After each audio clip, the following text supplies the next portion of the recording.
I'm glad we started on that note, man. We're getting hyped, bro. We're getting hyped. We had to have a terrible episode last week with fucking Arsenal win the goddamn league. And now we get our goddamn comeuppance.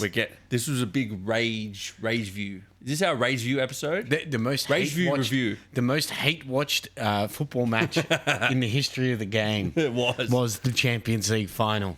And I think you can tell by our demeanour that Arsenal lost. Yeah, PSG didn't win. Football won. Yeah, I love that, dude. It's so good. The only people who disagree with this is Arsenal fans. Can you blame them though? They were so close. They were one penalty away from getting, well, not winning it, but they would have continued on. They were one penalty away. Well, and now it's grasped from their hands. Yeah, and I just have to say, champions of Europe, you'll never sing that. Oh, this is so butthurt, dude. But yeah, look, we got a fun episode.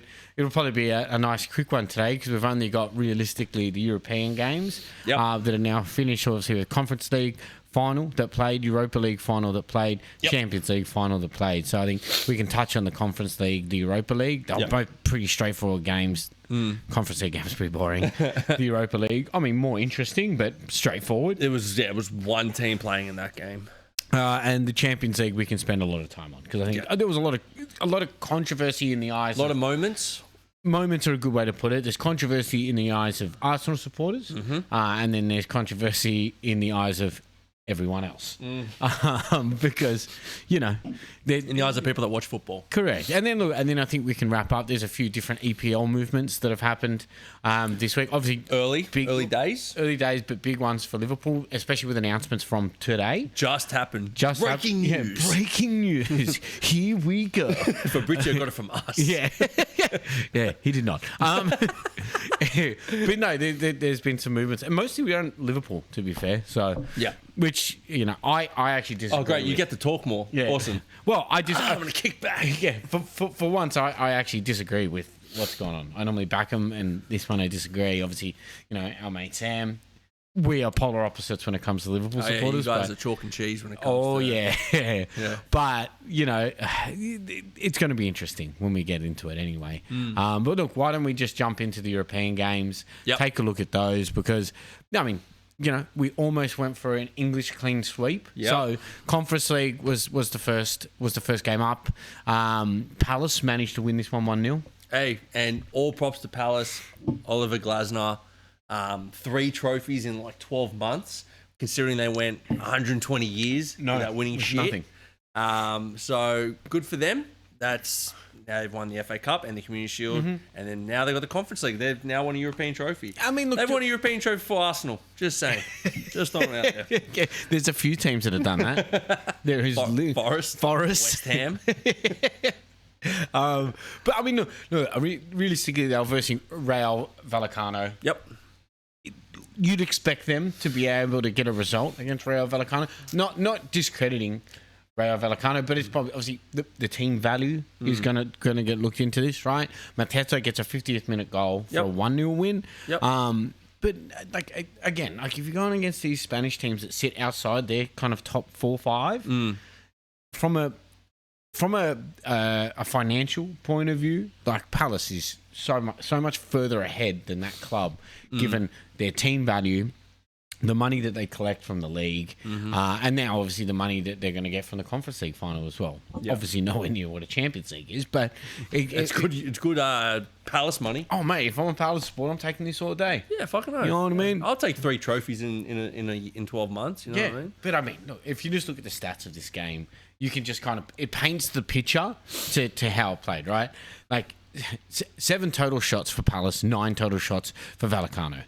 Vallecano managed 1 shot on target, and Palace managed 2. Yeah, so we had 3 shots on target all game, which is not good viewing. It's not fun.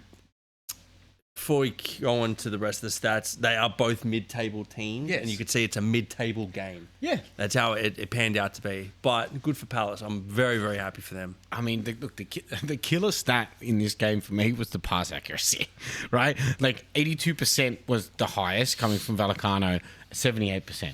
It's not ideal. Not ideal, no. In other words, out of 10 passes, 2 out of the 10 passes they're misplacing. Yes, Which exactly right. Isn't fantastic considering that, Vallecano had just over 400 passes, and Palace had less than 300. Yeah, so Vallecano had nearly 60% possession, dominated possession, but at the end of the day, it's about who puts the ball in the back of the net, and our man Mateta bangs another one. He just come back from injury. Yep, and still does what he does best. He's doing bangs his thing. the goals in. So he was injured at the start of the year. I remember there was talk of him leaving. Yep. Never. And then he got injured, and then they were like, "That's off." Yeah, they're like, no one's going to buy him now. So then that didn't happen. And then he was very inconsistent coming back from injury. Fair enough. And then, Palace kind of faltered all season. They were kind of pitter-pattering, up and down, good wins, bad losses, whatever. And then Mateta seemed to have peaked at the right time. I mean, look, gets him a win, big gets game him a player, trophy. big game player. Big game player, yeah. Once we get into the Arsenal hate, the Arsenal review, we can go and start picking out their big game players, right? Yeah. And I think we can name a few stats that'll show the difference between a player that can step up in these big games and doesn't feel the pressure versus the players that do. But I mean, look, congratulations to Palace, right? 3 major trophies in a 12-month period with Glasner, 120 years without nothing. Yeah. Like, that's fantastic. I think we were looking it up before the pod and went, well, they won a second division. Yeah, they won a second division in 1990. That didn't count. But doesn't count, right? It's not a major trophy. Yeah. That's just like a yo-yo team that keeps winning the championship, come back up. They're like, well, we won like Wolves. Yeah. We've won 4 trophies in 8 years. It's because you keep going down. It's not good. Stop getting relegated. Yeah. Well, then we obviously had the Europa League, which is, Emery's Aston Villa versus Freiburg. So Emery's now the most winning manager for the Europa League? The king of the Europa League. Yeah. We should have put money on it. We knew it was going to happen. Yes. Emery's there. If Emery's there, he's going to win it. Yeah. Champions League, not so much. Europa League, all over it like a rash. Yeah, the bottler, as Stammer would say. The bottler. Yeah, he's a big bottle job, apparently. I thought that's all rich. Right. Yeah. That's rich. But again, I think he's won 5. I think he's been in 6. I think he's won 5. Now, who's the only team they didn't win with? Yeah, Arsenal. If I speak, I'm in trouble. Yeah, this is what I mean. This is the delusion is real. But again, this game was probably a more entertaining watch. However, it was more straightforward. Like Aston Villa beat Freiburg 3-0. You got Yuri Tielemans getting on the score sheet.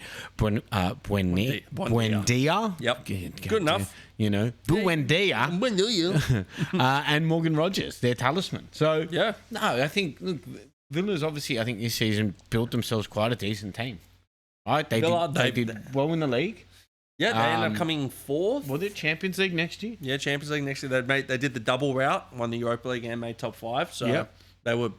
I think that 10-game period, that period where they won 10 games in a row, really set them up well. And everybody kind of, we thought they were going to falter at some stage, but it seemed like everybody was faltering. They kind of did at the end of the season. But everyone faltered with them. So Correct. They set themselves up in a good position, and they were able to hold on to it, and now they get to play in Europe next year. Well, sorry, Champions League next year. League. I mean, they've already won Europe. Yeah. Before Arsenal. Let's just keep prefacing that with every game. But again, this was a dominating a game of domination for Aston Villa. I got it out. You got there. We got there. 16 shots, 8 on target versus Freiburg 6 with 3 on target. Yeah, 16 and 6 is 16 and 8. 16 and 8, yeah. 16 and 8 is big compared to 6 and 3. And especially with, essentially 50-50 possession, and this one was 52-48, but yeah, the Freiburg just couldn't break him down. Yeah, and I think, like we said, Emery is the king. Just looking it up now, he won 3. He actually did a 3-peat with Sevilla. How the fuck did he do a 3-peat? Didn't he beat us with Sevilla in the final? He did beat you guys. He beat us in the 2015 season, I think it was. Yeah, and then he won a double with. He won 1 with Villarreal. Sorry. Yeah. So it was Sevilla. Villarreal and Aston Villa. They all got Villa in them. That's it. The only one he can't win with is Arsenal. Yeah, that was Arsenal. They lost to, I think it was that club right there. Them. Lost to them. Yeah, that's right. Champions of you. But yeah, good for Villa. Emery just keeps adding trophies to his cabinet, and it's going to be real interesting to see how they improve on their team next year. I think they have a few holes that they need to fill. I think I think their defense needs a bit of work.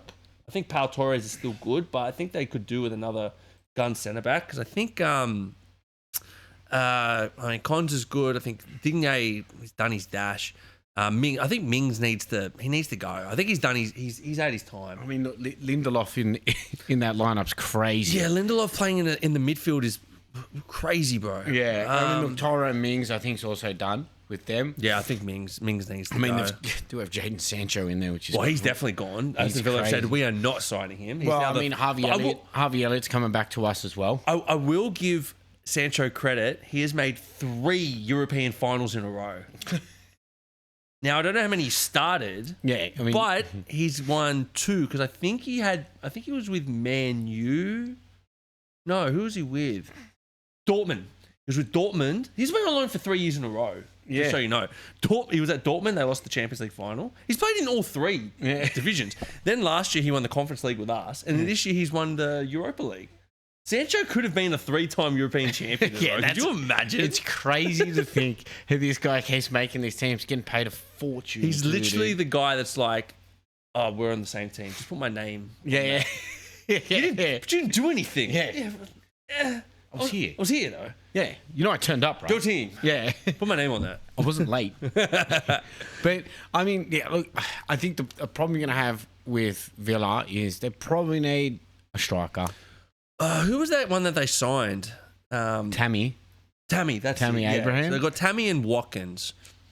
Probably that's okay. It's okay, but for Champions League, probably need better. You're going to need better. Look, the rumour is Morgan Rogers is going to move on. That's going to be huge. From Villa, which is huge because he's been there. He's their talisman for this year. Yeah. Right? He destroyed this year. John McGinn, I think he stays. Right? John McGinn will stay. I think he's the captain, or in Tillman. I think McGinn's the captain. I think he's Villa through and through. He's the type of guy that's going to stay there for a long, long time. I don't blame him. Yeah, I don't blame him. They're going in the right direction. Yep. Like, is he good enough to play in a Man City or in a Liverpool or in a Chelsea?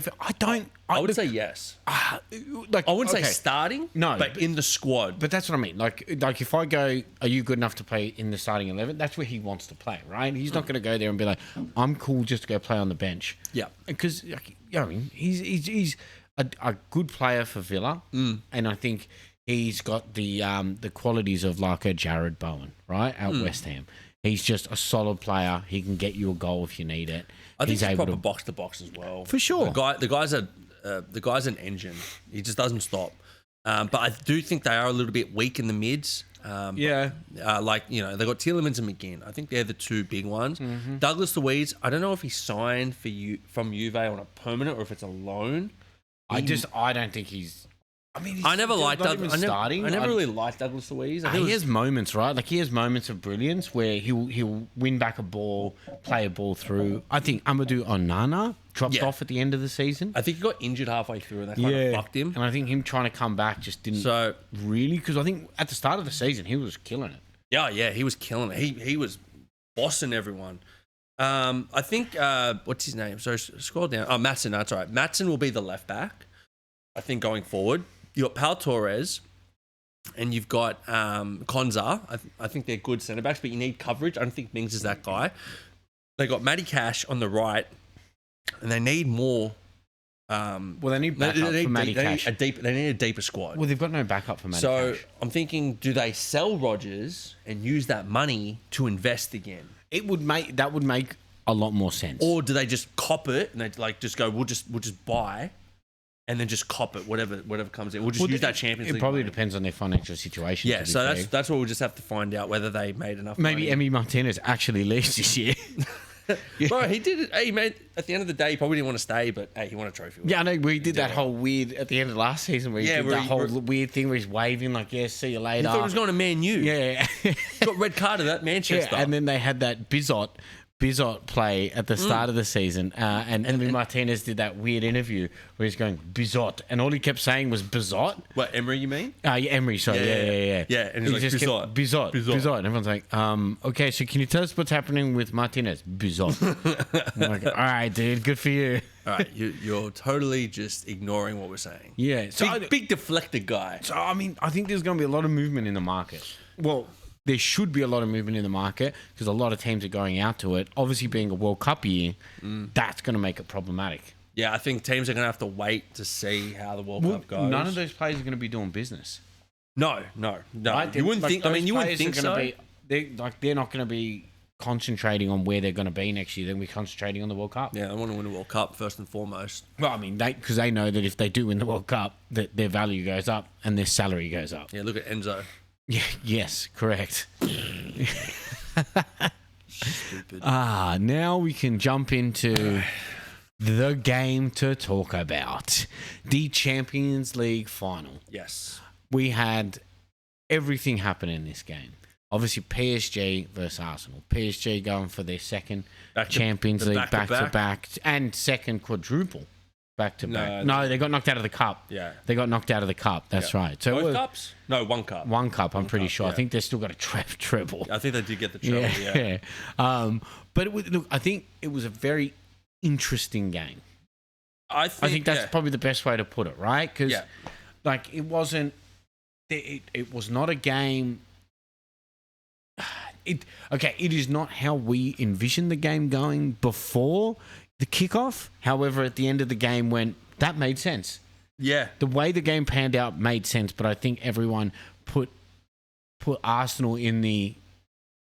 We put Arsenal in the basket of PSG is going to run over them. Well, I thought they were going to lose by at least 3. But I will give Arsenal credit. They had a game plan. They knew they weren't going to outplay PSG. They knew that. Yeah. So they played the way they've been playing all season, which was low block. And I think the first half went exactly as perfectly they could have scripted as they could have hoped for. Yeah, and I think, obviously, Kai Havertz getting a goal in the 5th minute. Controversy. Which is, first controversy. Controversy, off the bat. I said it on the group chat. I said, that's a handball. Yeah, Trossard, right? Trossard. It's a handball. The reason, now, if it was like in general play and let's say it didn't lead to a goal, you kind of let it go because his hand is here by his chest. It's up. Like he's lifted his hand and he's jumped in the air. Yeah, but it's come off his arm and gone straight to Havertz, who has then scored. Yeah. So what I don't understand is how is that not an advantage to the attacking team with a handball? My argument is I think it is an advantage to the attacking team through a handball. Yeah. So, I think the difficulty. I will preface this with I think the referee refed a perfect game. He had a cracker game. Yeah, I don't think that there's any controversy you can say. There is controversy in the game, but if you start to look at all the things that he let go and then what he penalised people for, I think it was fair. Like it was fair, consistent reffing. And the one thing he was not allowing was this bullshit. Time wasting? Oh, bro. He was not having a bar of it. He brought the yellow cards out immediately. Yep. Right? The funny one was the Arsenal guys, so they scored after 6 minutes, right? Yeah. And you're like, here we go. It's going to be on. First thing I was thinking of was, fuck, Kai Havertz scored. I'm going to have to listen to this. Yeah. I'm going to have to listen to how good of a buy he was, even though he's been dog shit. Like, he's been injured for like 5 months. And they're like, what a great buy. I was just like, I'm going to have to fucking listen to this. But as soon as they scored, you could tell that they were going to just go straight into time-wasting mode. Yeah. And the funniest one that got me is when they would have 3 throwers just drop the ball, and then another thrower would come. Yeah. So they go, one guy would get I think it was like Timber would get the ball. And then, Mascara. He'd have the ball, and he'd drop it. And then he'd give it to Madueke, and then he would drop it. And then Declan Rice would come. He'd go, bro, we can see what you guys are doing. It is more this whole dark arts haram ball that they tried to play. Proper terrorist ball. Yeah, and dude, they almost won the Champions League with it, which is terrible because it's just proving that that's how they're going to go and do it again next season. Yeah. So, obviously you have the controversy with Kai Havertz, and then what is the reaction of that once they did it? They didn't just go for a low block; they went for an all block. It was like a 6. Like a 6 at the back, and then a 3 and a 1. Yeah, but the something one like wasn't that. at halfway. No, they were just behind outside the box. They were all behind the ball, and all that they were doing is trying. They were looking to just protect one goal. Yep. And we both said it to not only our supporters, we said it on this podcast. Yep. That you cannot beat PSG with one goal. Yeah, you can't beat them, and they weren't interested in trying to beat PSG. No, they were and they got what they wanted out of the game, and they still couldn't finish. Look, when it gets to pens is pens, right? But Well, let's continue on. Let's try to keep it like in sync. order, in sync. Yeah. So look, the first half was all PSG after that goal, and Arsenal. I think the rest of the game was all PSG. Yeah, Arsenal wanted the way they wanted to go. Early goal, and then low block the fuck out of them for the next 85 minutes, right? Mm-hmm. But the big talking point, which again, I'm so glad we're doing on the pod, so I got proper receipts, is the corner at the end of the first half. Good. Okay? Good. I'm so glad that the ref is going, nah, that's it. So just so everyone knows, just so we're all on the same page, Arsenal get a corner. There's 6 minutes of extra time. Yeah. Arsenal get a corner with like 10 seconds left. Mm-hmm. Now, you would think at that stage you would at least be jogging to get the ball in, have one last shot. And if there's a chance for you to score a second, this is the chance for Arsenal to score a second. I was having big fucking like PTSD from that. I was like, oh, bro, they're going to score off a corner. I can just see it. But Saka walks to the corner. It took him not just walks. Casually walks.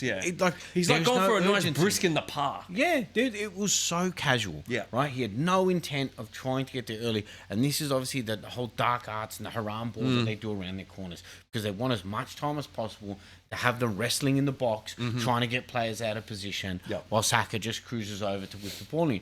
And the ref did the exact right thing in this instance when he was wasting time and went, all right, half time. Yeah, it's half time because it took him 40 seconds from when the ball went out to go to the corner. We've played for years. It does not take you 40 seconds if the ball is right there. And under the rules of the game is that you do not have to extend for anything but a penalty. Okay, so I'm so glad that you said that. Now, just so Aiden knows, have you ever seen a game where a referee will not allow a corner or a free kick because time has expired? Yeah, of course. It happens all the time, right? Yeah, dude, I've had players on a break to score a goal and they've called full time. Because time's expired. Because time is off. That's it. You've had your extra time. All the time. Yeah. Okay, it happens all the time. Next time I see one, I will tell you about it. Yeah, this is... But the other thing is that refs give a leniency to a team that wins a corner and then sprints over to take it. Now... Let's go. This is the greatest example of this ever. Liverpool's Trent Alexander-Arnold goal off the corner against Barcelona when we needed it. How quickly did he go over to the sideline to get it? He went to go and stop playing it, quickly whips it in, scores a goal. Right? Now, wasn't end of the game. It wasn't end of the game, yeah. Wasn't end of game, so I appreciate that. But you see the urgency. The point is the urgency to get that ball in. Right? They can see the momentum. Arsenal are doing the opposite of creating momentum. They are trying to destroy momentum because they could see that PSG, with momentum, is one of the hardest teams to break down. In the world. Right? Like if you go man to man with PSG, it's going to be very difficult. Credit I will give, I think Declan Rice in that first half did very well in the midfield. I think he did very well against Vitinha and João. And Neves, In Neves, in that midfield, right? Like he was winning the ball back, he was making tackles, and he was kind of like set free to attack on, to be able to get onto the ball. And defensively was strong. Yeah, look, to be fair, they didn't get on the ball much. I think I ended up with 25% possession. This one does say 28%, but it's skewed on Google. Let's go 26.5. Yeah, let's go 26. We'll split the difference. We'll split the difference. Yeah. So that means that PSG had like 70+% possession. But it is the lowest amount of possession that a team has had in a Champions League final in the history of since it's been recorded. Crazy when you consider like Dortmund played Real Madrid, Inter played Man City, Inter played PSG. Dude, Liverpool versus Tottenham. It's got to be one of the most embarrassing games. It's got to be one of the most boring Champions League finals ever. To be fair, this is what Arsenal wanted to do. We scored an early goal in that game. Right, and then Tottenham just proceeded to not attack. They just umbrellaed the ball from the left back to the right back, and you've just gone, what are you doing? Whip a ball in. At least PSG had no problem whipping balls in. No. They were more than happy to whip it in. And like, here's the difference of it, right? Arsenal had one shot on target that was goal. their goal, right? PSG had 19 shots in total, 4 on target. Fuck, that's actually really bad. 19 shots, only 4 on target. Watching that first but that comes half- down to the low block, right? Where you got to to be take as fair- many shots as you can. For sure. But when I watched that first half, I'm like, this game plan could work here, right? For the first half. Yeah. But what did they have to do is they had to come out in the second half and change the way that they wanted to press, because you knew that the PSG were going to start to just get balls into the box. Yeah. It was inevitable that something would happen. They're going to be making more runs. They're going to get more players. They're going to be flooded more. And I think in the second half, they totally started the half off dominating. And it led to the penalty. Yeah. Right? And it's a clear penalty. I'm yet to see anyone that said that's not a penalty. Yeah, no. I think even the Arsenal fans agree that was, and like I think the Arsenal fans are more critical of the Mascara tackle. Like, why would you do that? It was a silly tackle. It was a silly tackle, but he panicked, right? And I don't blame him when you got Vasquilla running onto you, who's going to get the ball, and the cunt can shoot with both feet. Didn't really trust his centre backs to be able to cover for him, so that's on Mascara. But PSG get the pen. And Dembele slots it straight away. So I did love it. I did love that one. Who was holding the ball before the? Vitinha. Vitinha was holding the ball, and everyone's like, Vitinha's going to take it. Yeah. And then just hands it over to Dembele. I'm like, obviously Dembele's taking it. Yeah, that's this thing they do now where they don't want the opposition player to either ruffle the feathers of the penalty taker or to like mess around with the ball. So someone senior or Goes and grabs more the experienced will just grab it and hold it and is like, I'm not letting go of it. And then they go about their business. Well, I mean, the other piece of controversy that came out of it, I mean, look, Dembele slotting his penalty was pretty clear, but the Saka handball. Sorry, that was the first half. I kind of skipped that. Yeah, my bad. Yeah. My bad. So there was obviously a push in the game. Saka, and again, this is why is Saka the one having to clear this ball when he should be, golden boy up front, getting the ball, because they're playing such a low block. He goes to clear the ball. There is no one around him. Now, ball bounces up off his leg from it was a shitty bounce, right? Bounces up off his leg, hits his hands up near his face. Now, that is not a handball. Yeah. Right? I agree. That is not a handball. What I think the controversy actually is, as the ball comes down, his arm flicks out, hits the ball in front of him, which allows him to clear it. And I'm like, that's the handball. The first one is not a handball. Comes off his leg, goes up and hits him.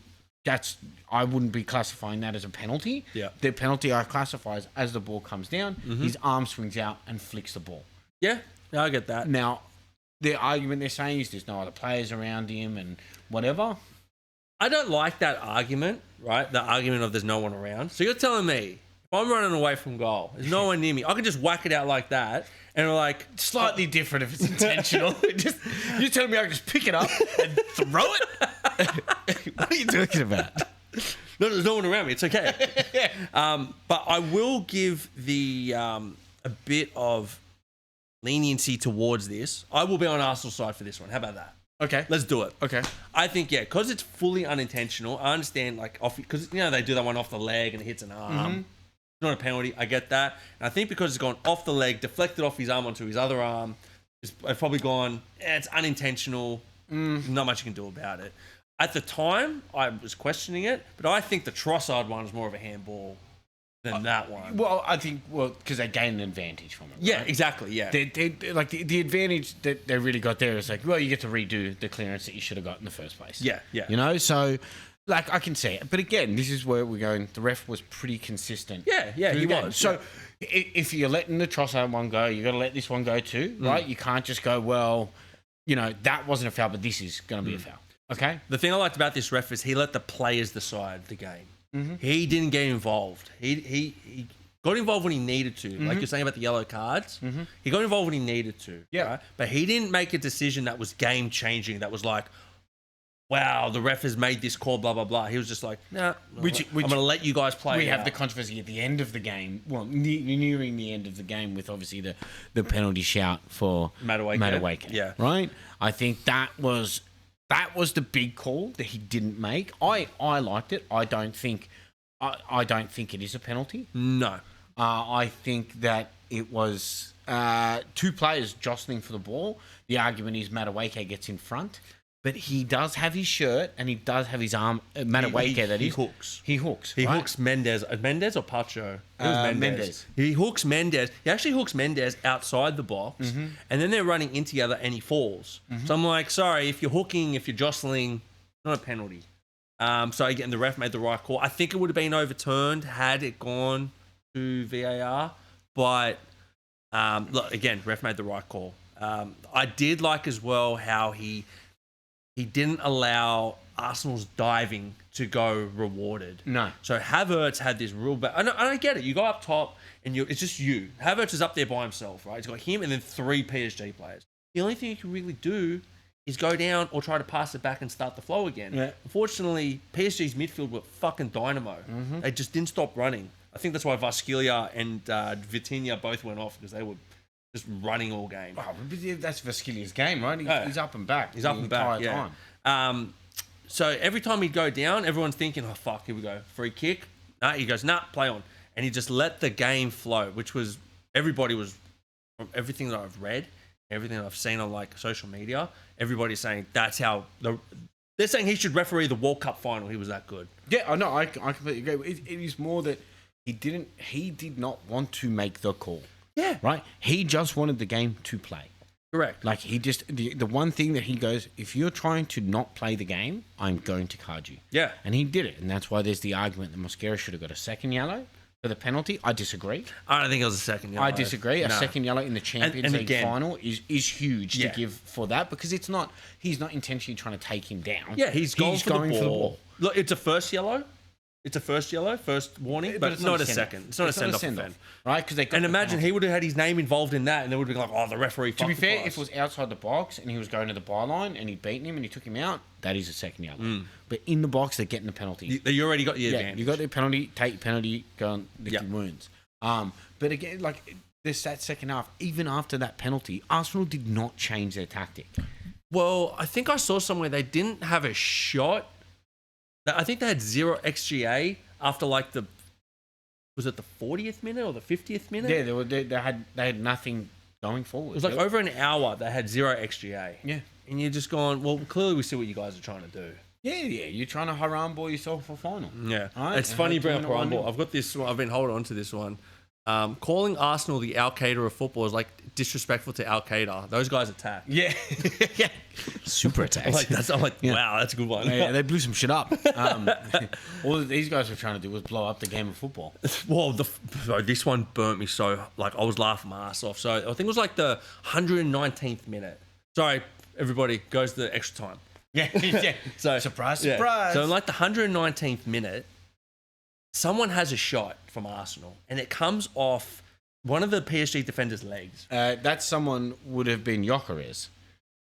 He had the shot. He did. Yes, yeah, he did have the shot. He takes 2 shots from out. He takes 2 touches from outside the box. Yep. And then just unloads the shot. There is no, like, you don't have an open shot. He's hoping. It's a hope. Which it is could have deflected Correct. Which is fine. I don't mind that from a striker. And it did lead them to get a corner, which is what they really wanted. Correct. But the funny thing, I'll let you say it, but yeah, the funniest aspect of this. Fucking Mikel. Yeah. Like, I'm like, bro, it's nowhere near someone's hand. You cannot haram ball your way out of this. And that's what he tried to do. He was hoping for. Bro, you're really going to try and convince everyone that was a handball? Come on, bro. You're hopeful. I get it. You're hopeful. But, you know, I was having, again, mad PTSD because it was the 120th minute and I had a corner. I'm like, get fucked. But they couldn't execute on the corners. They had 3 corners the whole game. They didn't flood the box like they normally do. No, because it's a fucking foul in the Champions League. This is what I'm saying. The league let this shit go. Yeah. Right? And then you go to the Champions League and they're just like, no, we will call the foul. Yeah. Because it is a fucking foul. This whole bullshit about everyone does it. If everyone was getting a gun and shooting up a school, would you do the same fucking thing? In South Africa, maybe. South Africa. Afrikaans. But there was another funny moment, which I don't know if many people saw it, but PSG had a corner in the second half, I think it was. And Dembele has taken it and it's gone right over the goal, right? But David Raya has pushed Gabriel and Gabriel has fallen down and gone, ref! And he's gone, Bro, that's your keeper. Yeah. What are you doing, bro? Stop. He needs to stop it. He really, really needs to stop it. There's a funny one of fuck out of me with this Miles shit. Skelly doing the dive in the midfield. Lewis Skelly. Sorry, Lewis Skelly. He's like, who's Miles Skelly? No, Miles Skelly's the one from. Miles Skelly. Miles is the one from goddamn Newcastle. I'm putting the two players together. Lewis Skelly does that shitty dive in the midfield. I think it was in the first half where, because they've got no one going forward, so he can't play the ball out. So he takes the ball for PSG player, goes around the player, and bro, he's dribbling. There's no one in front of him, and he just goes and just takes a dive to waste time. Yeah, because they've got nothing going forward. Yeah, they did have nothing going forward. And this is why I ask, I'm like, Arsenal fans, do you enjoy this football? This is why I go, are you better this year because you won a trophy, or is your gameplay better? Like, I go, are you results driven, or do you want to see good football? Because Arsenal used to always be, we play nice football, we just can't win. Hey, as a Chelsea fan, it's always results driven. Yeah, you want those results, but I just want to hear it. I just want to hear it. Correct. You know what I mean? I just want them to admit it and go, we played a shit game. But we won a trophy. But we won. We won the Premier League. Yeah. I go, we haram-balled ourselves to the league. And cool, man. I can't argue with that. You can't. I can't argue with that. No argument. You won. But they won't say it. They just won't say it. There's a little bit from column A and a little bit from column B. They're saying that they ran Pep out of the league. No. Yeah. Dude, obviously not. Pep had done a solid decade of winning trophies. Yeah. I'm pretty sure he was either over it or he's got his next project in mind. Yeah, or he looked at those charges and went, I'm going to get the fuck out of here. But yeah, look, let's stay on task here. Yep. So obviously, look, second half was just all PSG. They were, look, to Arsenal's credit, they did hinder their big chances. Let's make the most noise. I know, that was ridiculous. It went the scenic route to get to the floor. Damn it, now it says you'll walk alone. Is that for slot? Yeah. We'll come to that. But yeah, look, I think it then obviously went into extra time. And then obviously the big notes, and this is now we're going to break it down from a team perspective to individuals. They brought off big players, right? Yeah. They brought Saka off. Yep. They brought Havertz off. Yep. And the other winger, Madueke. And brought on Timber from Mascara. No, not Madueke. Yes, Timber on from Mascara, yes. Which I actually did like the subs because I think once it got to 1-1, Arsenal went more direct, right? They got the ball instead of them trying to play around with it or just go haram ball. They would bomb it up to Gyökeres, which they should have been doing all season. Yeah, I think that he's a big guy, right? And he can hold the ball up well. And there was a couple times there where he was getting the ball in fairly dangerous positions, and all they needed was a slight PSG mistake or the ball to go the wrong way, and Arsenal Gyökeres could have scored. So I liked when those subs, they were good subs. I think a lot of Arsenal fans are saying, why didn't we start with Timber? The guy's been off for like a month and a half. Yeah. You can't just throw him into a Champions League final if he's not fully fit. And I think Mascara did as well as he probably could. And then Timber coming on, it was a bit more attacking. Gyökeres was a good target man to have. And Martinelli was there, I guess. Yeah, he ran a bit. He ran a bit, yeah. My qualms with this is, why did they not do it earlier? Why did you not take the chance to win the game? So if you can put the lineups, I just want to see when they made the subs. If you scroll down a bit more, I've got the time. There we go. Yeah, so look, they brought on Gyökeres and Timber in that 65th minute. That was straight after the pen. And then Martinelli came on and Madueke came on. Zubamendi in the 90th minute? Yeah, I think they were preparing for... Eze in the 90th minute? They were preparing for extra time. Yeah, correct. Yeah. I understand it, but like if you're making these subs, like Madueke 82nd minute, Martinelli 82nd minute, but what Zubamendi... One, they've had the most successful results out of their midfield with Zubamendi and Rice playing together. I don't know how Lewis Skelly got the spot over Zubamendi. Very, very confused by that. Right, because the one thing that Zubamendi has done very well this season is allowed Declan Rice to go forward. I think with Lewis Skelly there, Declan Rice was hindered to stay back. Did very well making the tackles, but it was a haram ball setup. Yeah, it was. I think this is my thinking behind it. You start Lewis Skelly, right, to get you through that long, tough period. Then you bring Zubamendi on. Let's say they're up 1-0. Zubamendi comes on with about, say, 15 minutes to go, and he will grind that midfield out. I think that probably would have been his idea behind that. I don't agree with it because I think Zubimendi is a better midfielder than Lewis Skelly. Lewis Skelly still has a lot to learn. Is he even a midfielder? I thought he was a fullback. He was a fullback. He was a fullback. He's been converted into a midfielder. To be fair, I think he's better in the midfield than he is at fullback. Yeah, that's actually a good point. I think he is because he probably plays that 6 role a bit better. Yeah. Doesn't have to go forward as much. And I think he lacked going forward. Well, he's kind of plays like a stopper, right? Where he'll be in front and lets Rice go do his thing. Yes, but I think Zubimendi's better at that role. Yeah, I think so. I think Zubimendi's way better at that role. He's a proper midfielder. For sure. Yeah. My qualms is you could see that Arteta reacted to that penalty goal instead of reacting to how that first half went. And when I say I want to see those players come on earlier, I would have liked to have seen Gyökeres and Timber come on at halftime. Halftime, you reckon? Halftime. I think they should have come out with a different game plan than they had in the first half. It would have fucked PSG up. It would have, because they would have come out, because you knew what PSG was going to do. You know PSG were going to come at them and try and score. If you come out with another attacker and you come out with Urian Timber, because Mosquera did struggle against Vashkilia, which... fucking fair enough. Hey, Vashkilia's probably been one of the best players in the Champions League. I think he's the best left. He's the best left winger in the world. Well, I mean, he got player of the game, right? He got player of the game and he got player of the tournament. So you know what I mean? Says it all there. And I think he finished with like 6 and I think he finished with like 6 goals and 10 assists or something, like something crazy. It was something ridiculous. But then I would have liked to have seen Gyökeres come on, because Havertz he got his goal. He did, yep. Got to go on the Champions League final. Not many players can say that. But I don't think he was... Hey, 2 goals. He's now got 2 goals for 2 different clubs in 2 different Champions League finals. It's not bad. Yeah, and I mean... 1 trophy. Sorry. You gotta get that checked out, man. Yeah, I know. Yeah. God damn it. I got Arsenalitis. There was one part that we forgot to talk about in the first half was Havertz's near chance. At the end of the first half, He kind of fluffed his lines on that one, let Marquinhos come in to block it. But again, they needed to take their chances when they had them. Again, this is also the fact of, because they're playing that low block. Yeah.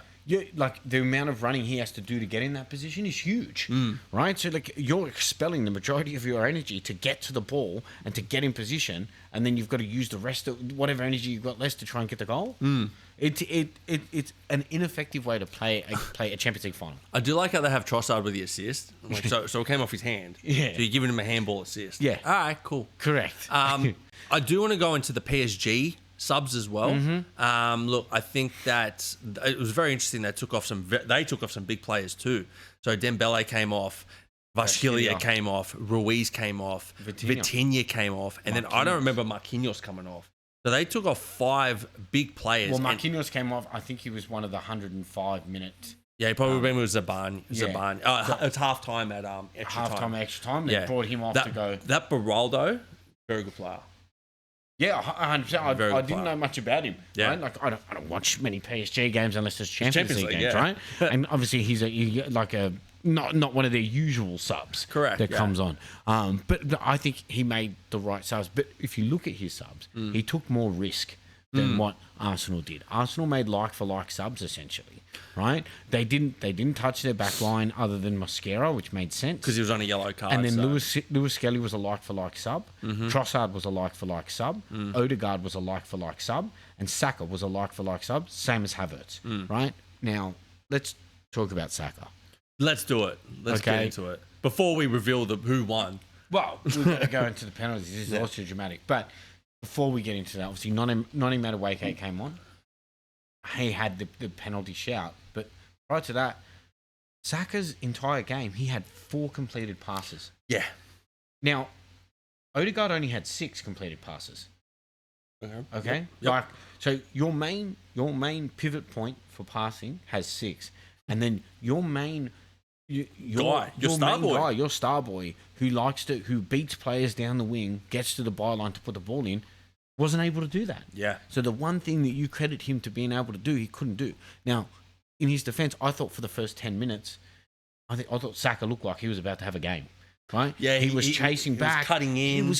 He was getting on the ball. He was cutting in. 0 completed dribbles, by the way. Yeah. But he was tracking back, making tackles, and I'm like, okay, Saka looks like he's ready to play today. And then when it went to Haram ball style, did nothing. Yeah. He was just a person on that pitch doing nothing. So that sub was actually the smartest sub they could have made, I think. I think he made that one.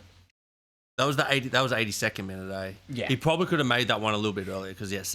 And I will say, very surprised that he made that sub, but very happy that he did because Arsenal were not going anywhere with Saka there. As soon as Madueke went on there, he has been probably their most direct threat. Now, he's only scored 3 goals all season, but in terms of direct pressure as an attacker, he's probably been the most direct out of all of them. And you could see that in the game, like with that penalty shot. He was running onto it and he wanted to take that space. Yeah, well, Saka he never was did happy that. to take on Nuno Mendes. Yeah. Right? He goes, I'll take you on the outside. That's a challenge. Fucking oath. Yeah, and I think he did pretty well. I don't think there's not many players that I can say Nuno Mendes hasn't locked up. Right? That's facts. Mate, when we versed him, he locked up Salah. It was embarrassing for Salah. Yeah. Salah kept trying to go him on the outside and he was like, no. Nah, listen here, old man. Yeah. Oh, Mr. Salah, no good. No gooder. Yeah. So look, I mean, I think Arsenal played a terrible game. I didn't enjoy the watch because it was just PSG doing what PSG does. I do appreciate the game plan, and I think it nearly came off. Didn't come off, but it got him to penalties. And I think once it gets to penalties, it's in God's hands. And anyone's game. Who's going to hold their nerve more doing the penalties? Yeah. So let's just jump into where the penalties ended up, right? Yep. So obviously, look, both Gyökeres and Ramos take their first penalty. Now, I said this after the game. I think the PSG players stood up and they looked more confident when they were on the ball. Now, there is a lot of comedic memes going around about Raya and how early he jumps to try and save a penalty. Where a few of them, they're running in and he's already jumping. They're like, I'm going to go that way. Yeah. So, he's not there. To his credit, he makes one save. So, look, first penalty comes up. Ramos blasts it. Top corner. Also, very silky very good sends penalty. Keeper the wrong way. Yep. The second penalty, and Doué steps up. Young player. Second Champions League final, man, he looked confident. He looked confident, yeah. He didn't look like he was ready to miss. He looked exactly like he knew where he was going to go. Yep. And then his counterpart, Eze, on the opposite side. Twinkle toes. There is so many memes coming out now where Arsenal supporters are going, Eze's going to be our permanent penalty taker. Look how calm this guy is on the ball. He does the stupidest stutter steps to try and get himself into a position and trick the goalie. Well, what did Stavanov do? The Ukrainian. He held his ground. He just didn't move. And when you face a starter stepper, you just hold your ground because then they're going to have to take a slow pen, and it gives the goalkeeper a better chance to pick a side. And he didn't even have to pick a side because Eze missed the whole goal. Yeah, mate. And he put it so wide. And I don't know if you've seen it, but he did this shit at Crystal Palace too, and he missed pens at Crystal Palace as well because of it. And people are going, bro, if you can't get it right, stop it. Because I remember when Ronaldo used to do the stutter step, and then he missed in the Champions League final against Chelsea, and he stopped doing it. Yeah, that's interesting about that, how they learn. Yeah. And these players learn. Eze is still doing it 3 years or 2 years later and misses in a Champions League final. But the very next penalty, Nuno Mendes steps up to take it, and I thought, it's all over here. I think, no, it isn't. Raya had other ideas. And he makes, look, the penalty was average. Very average. Perfect height for a keeper. Perfect height for a keeper, but he makes a great save. Yeah. He went the right way and he made the save. Make a save in the Champions League final, no one can take that away from you. Yep. Okay, Raya did his job to make a save. Okay, Declan Rice steps up, great penalty. Yes. Right? Hakimi then steps up, great penalty. Bro bangs it. Great penalty. Yeah. Martinelli steps up. Great penalty. Yeah. Right? Like, they were all good penalties. Beraldo came This was actually my favourite penalty because he hit the side net. Yeah. That's how good it was. Like, it doesn't matter if Raya went the right way. You're not saving it. You're not saving it. Unsavable. And again, he was brought on for this reason. And he banged it. He did fucking it. banged that one in. He did it. And then Gabriel steps up. And look, to be fair, I was half asleep watching because the game went on until 5:30 in the morning. Dude. Yes. I'm half asleep on the couch. Very, very tough Sunday watching morning. this, and I looked at him and I'm like, I think he's going to miss this. Yep. Because he didn't look like he was locked in on the goal. He looked like yeah. Oh, please. I have a query. Why isn't Nano Madueke taking this pen? Now, this obviously did come out, right? Because the first question that people ask is, why is Gabriel why is your centre back taking the fifth penalty? He put his hand up for it. Yeah, I get He that. said, But I want to take this. You send it back for 5th though. Hey, listen, Bro, if you're probably arguably one of their best players of the season, right? Gabriel, I don't even think it's arguable. Like him and Raya.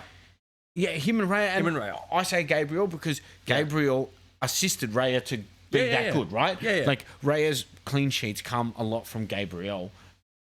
Whether or not you agree with his tactics and stuff, but he controlled the ball, right? He controlled that back line. Well, Gabriel was in like Champions League Player of the Season. Oh, sorry, Champions League Team of the Season, Premier League Team of the season. The guy was in, and now he's going to be playing for Brazil. The guy's clearly class, but just because you're class doesn't mean that you're a great penalty taker. No, I agree. I completely agree, right? Yes, Madueke, one of your attackers, probably. Damn right you will. I'll kill you dead.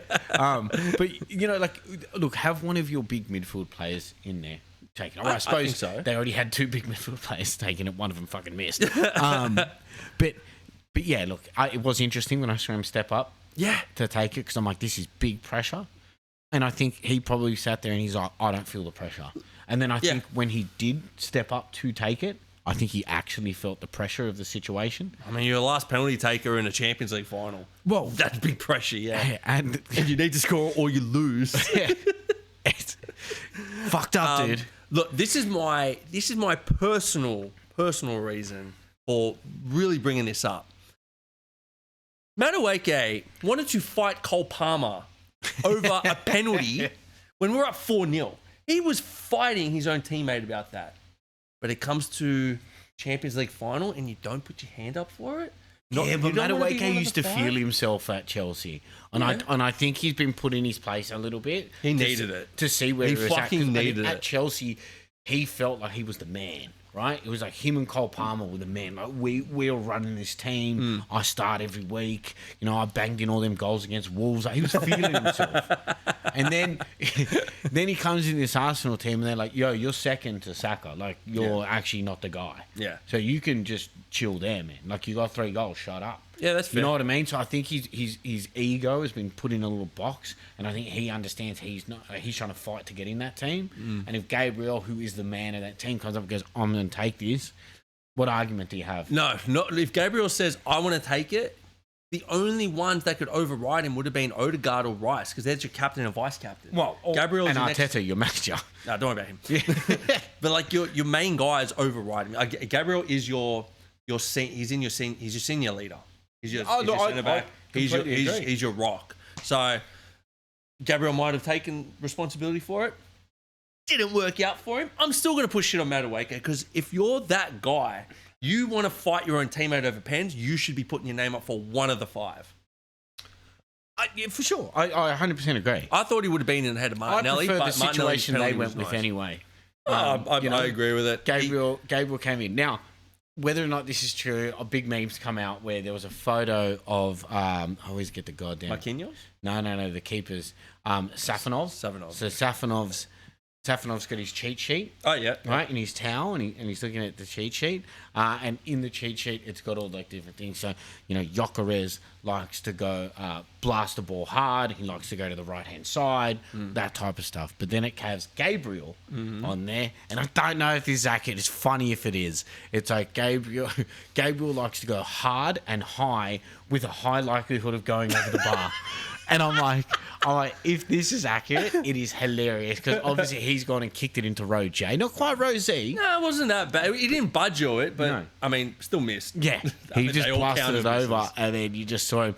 Now, the respect you got to give is Marquinhos. Instead of running to his team and celebrating, he runs straight over to Gabriel and just gives him a hug. Well, that's his Brazilian team, mate. Yeah, 100%. Now, I give quality to Marquinhos because a lot of players will go run with their team and just start celebrating. Yeah. Because then, obviously, they start all the interviews afterwards. João Neves is just the baddest man on the planet, where he just went in and goes, no, there was only one team on the pitch today. We definitely deserve to win it. And I'm like, hell yeah, dude. Yeah, he just came out full, like, Mourinho style. Just like, yep, that's ours. We won it. We deserve it. Fucking oath. And obviously, Vitinha got... Did Vitinha get man of the match? Or Vasquilla? I thought Vasily got man of the tournament. Yeah, I think Vitinha got man of the match. Look, sounds accurate. Vitinha is... he's 22 years old, and he is now arguably the best midfielder in the world. Yeah. There is a huge future. And remember this guy played for Wolves? Yeah. This guy played for Wolves. And everyone was like, yeah, he's average. Yeah, what was he going to PSG for? And now look at him. Yeah. He is running the best team in Europe, the best team in the world, and he's only 22 years old. And he's coming up to a World Cup. And I mean, obviously, I enjoyed PSG one for football. And I will football know, one, boys. But I will know before we just kind of close off and move on to a couple of announcements that have happened today. Declan Rice's creepy smile. Yeah, that was weird. Dude, it was strange. Why and I is he- keep asking what do you feel about this smile? Yeah. And he goes, we know, he knows that we'll be back next year. The fuck? I don't know. I wouldn't be smiling. It's real creepy too. Mm-hmm. Like a PDF file outside of a school. Yeah. It's a creepy smile. Yeah. I didn't like it. I'm like, bro, why are you trying to aura farm after you've lost the Champions League final? Correct. Bro, It's exactly what he's doing. why? Trying to sit there like he's the man. Well, Our team's going to be better next year. Yeah. I'm like, bro, you're going to sell half this team. Yeah, I think Half your team's being sold next year. They got to make big upgrades. I think if they want to kind of get the respect of the football community, then they need to upgrade a lot of players. They need to change their plan. They can't go hard on ball again because now I think everybody's going to be all over it. You need to change your style. Oh, 100%. So it's going to be, look, we know it's a World Cup year, so we're not going to really get many transfers for the next month or so. But it's going to be real interesting to see how they go. Trying to improve this team. For sure. I mean, look, until the Champions League next year. Better luck next year. Oh, you should have done that. Yeah. That's the meme that we needed to drop. Fuck, should have done that. Damn it. It's all right. We'll get to do it again next year. But look, let's move on to a little bit of news before we sign off, which was surprising to me. So Arne Slot sacked. Yeah, this is big personal to you. Well, no, look, I was in the camp. I know that there was a lot of people saying get him out. He played bad football. We didn't like watching it. It was unbearable to watch. Now, everyone goes and says Arsenal's version of football was crap. Terroristic. Yeah, like they just relied on defending and then set pieces to score goals because the other teams had a low block. We actually took the opposite approach to that. We go, well, we're actually going to try and play them in the low block, and we just unfortunately couldn't break them down. Right? And I don't know many teams that will be able to break that down. I mean, look, PSG didn't score an open goal against them. No, this is what I mean. Like, yes, defensively they were very strong. We didn't have that defensive framework built into our team, which is why these other teams were counterattacking us and scoring goals against us. And we were just not able to do it. Now, obviously, you've got a lot of Liverpool supporters going, well, we play boring football. I'm like, what do you want him to do? Do you reckon he might have lost? One of the reasons he might be sacked because he lost the dressing room or part of the dressing room? Because obviously there was a big fallout with Salah, right? And I just wondered if that might have continued on to other players or if it might have affected some of the other teammates. Potentially, I would imagine. Obviously, the official statement that's come out from FSG was said that after the end of season review, they realised that they had to sack him. But then in the same breath, in the same thing, they said at the start of the season that if he'd spent more than 300 million, he had to win the league. And he obviously did. Well, sorry, he had to win, not the league, but he had to either win Champions League. He had to win a trophy. To win trophies. And he failed to do that. Okay? Now, whether or not you're one of the ones who gives him excuses or not, I seem to have been frustrated with the way that he played players. I think he should have played players like Rio more. He should have played players less like Gakpo. I don't think Gakpo earned his spot in a lot of games. Yeah, there was a lot of Salah for portions of the season. There's a lot of chat that Gakpo was like the favourite, like the favourite son. So yeah, I get that. And I think you said before he was the worst attacker. Yeah, in the Premier his League. conversion rate was like 8%. So 8% of his shots converted into a goal. Yeah, so 1 out of every 10 shots is less than that. Yeah, less than that. Yeah, less than that. Yeah, so less than 1 out of 10. Yeah, is essentially scoring. So it's not good, bro. When you might have 2 shots a game. Say 2 shots a game, right? So that means you need 5 games. 5 games to get 1 goal. Yeah, that's essentially what was being created. So, I was in the camp that I feel like he should have got another year. He had another year left in his contract, and I feel like he should have been given that year. But I think, obviously, Liverpool saw it differently. Saw that there's probably an opportunity to bring in a new manager. So today was announced. Iriola, the old Bournemouth manager who had just left, is now signed and will become the Liverpool manager for next year. Don't get me wrong. I love the way that he plays football. I think he played the most exciting football in the league, but he's now going to have to face teams that aren't going to play him. So he likes a high press. Okay? Yep. So this is the argument that I have with other Liverpool supporters is that, well, we want to go back to pressing. And I said, well, how do you press when you have the ball the most? So it's more like, so I'm guessing it would kind of be like Man City, right? So you have the ball, and then when you lose it, Pep Guardiola has a rule, you got to get back within 5 seconds. Yeah. I'm assuming that's the type of style that Iriola will be trying to bring in. No, I'm not saying Pep style, but that same concept. Essentially, like the comment that you get, obviously now I've watched a million YouTube videos on Iriola to figure out his tactics. The only time you ever see him is I'm watching highlights or the 20-minute games or whatever it is, and I go, okay, yeah, look, he did very well with Kirkes in his team. I think he did very well with Cooper Jr. Yeah, this would be big for Kirkes getting his old manager back. He's going to get freedom. If we're being real, he had a very underwhelming season. Yeah, well, the start of the season was terrible. Yeah, I think he started to come into it kind the of back improved half of the season. Yeah. But again, like he wasn't. He's used to bombing up. Like he likes the freedom of bombing up. Yeah.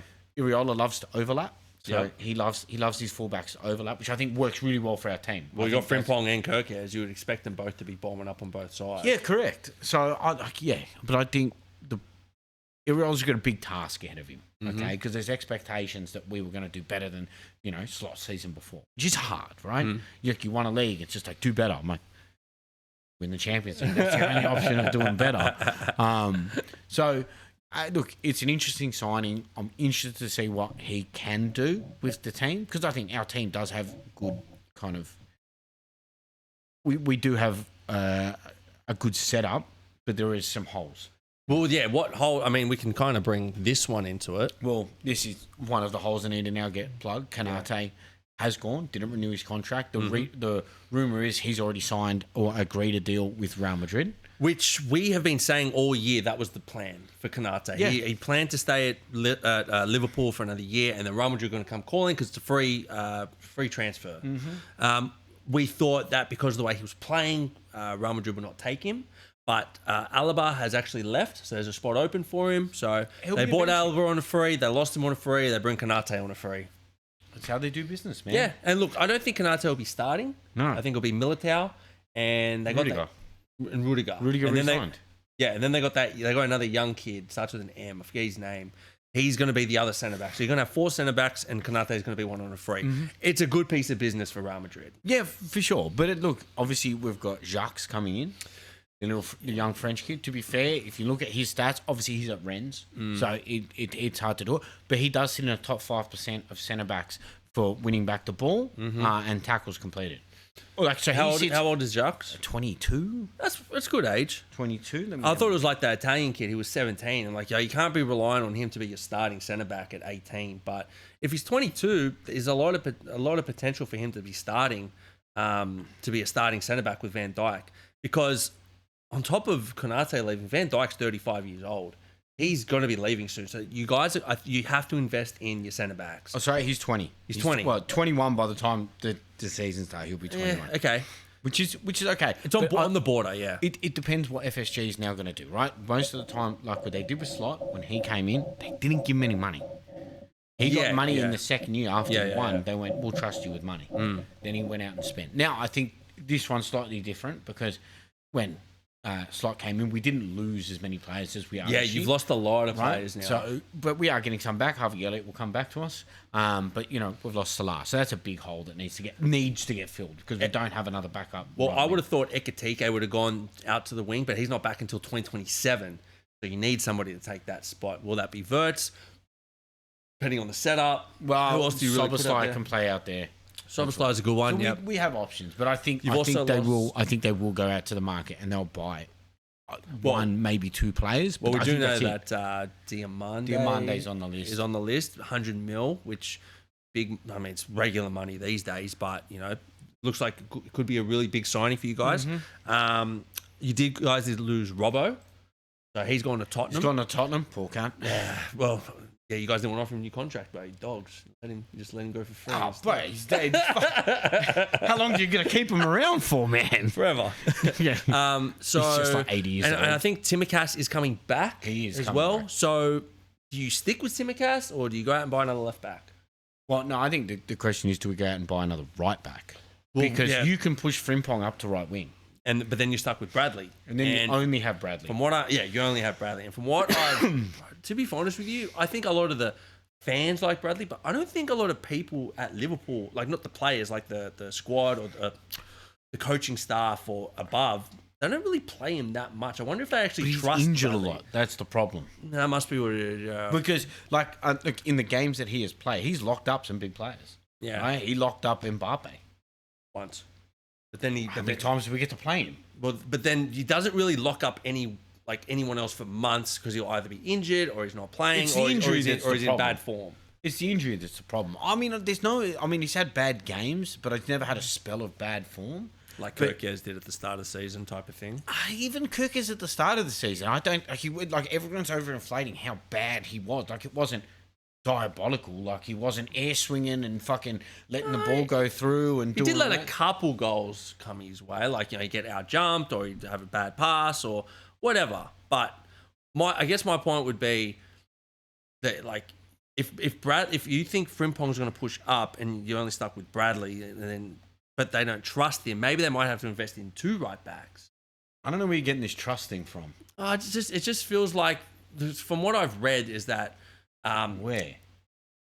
I've got my sources, okay? I want to know what they are. I'm not selling you my sources. I'm not telling you nothing. No, give them to me for free. I don't want to buy them. You're not getting nothing from me. Because I think you're just making this up, man. I didn't make it up. I swear. I had no Bradley was not on my mind until I read this report. That apparently Bradley, they don't have. Now, I don't know if it was Slot or if it was like FSG or someone from the coaching staff, but they don't fully trust Bradley. 1, the injuries was a big one.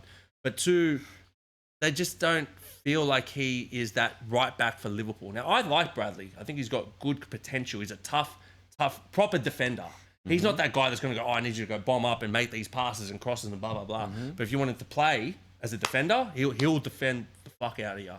I'm just wondering if you think they're going to push Frimpong up, and I'm saying they're not going to rely on Bradley, you might have to get 2 right backs on top of a centre back and on top of another left back. Well, it depends if you keep Joe Gomez.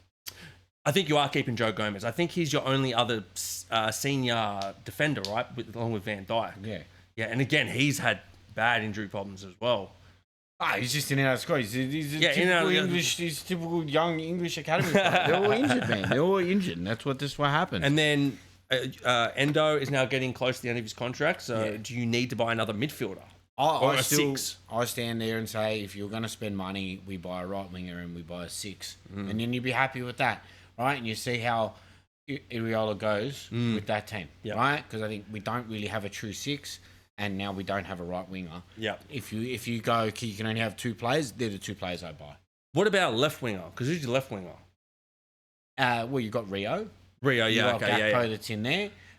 You can realistically, you don't want to, but you can shift Wirtz out there. You could also, and again, depends how Iriola wants to set up. Because if he wants to set up as a 4-3-3, Rio up top would be good. Yeah, which he didn't really play at Bournemouth, right? No, it's more like a 4-2-3-1, right? Correct. Yeah. So he played that, and if you play a 4-2-3-1, you've got a lot of options. I think 4-2-3-1 should be the way that you guys play, because I think that suits your team. But the problem is when you play that 2, you have to play Maka and Gravenberch. Yes, and that's the big problem. Yeah, because Maka is probably more of like a 10, right? Yeah. Wow. No, he's probably Or like an 8. He's an 8. Right? Like he's a box to box. He's like the old Stevie G position. Just I don't think he's as effective, clearly, but yeah, like he can win a tackle, but that's not his main thing. He just reads the game a little bit better and gets into the position to cut passes off and get in that pocket. Whereas Gravenberch, I like the 2 idea with Gravenberch, because Gravenberch's a great. Like, I don't think there's any player that can turn on the ball better in the Premier League. I'd have to think about that, but yeah, continue. But so in between the lines, he takes a ball from. So this is the one thing Jacques is good at. Jacques is the most forward-moving player, so his passing accuracy from back to a transition is in the top 5% of the world.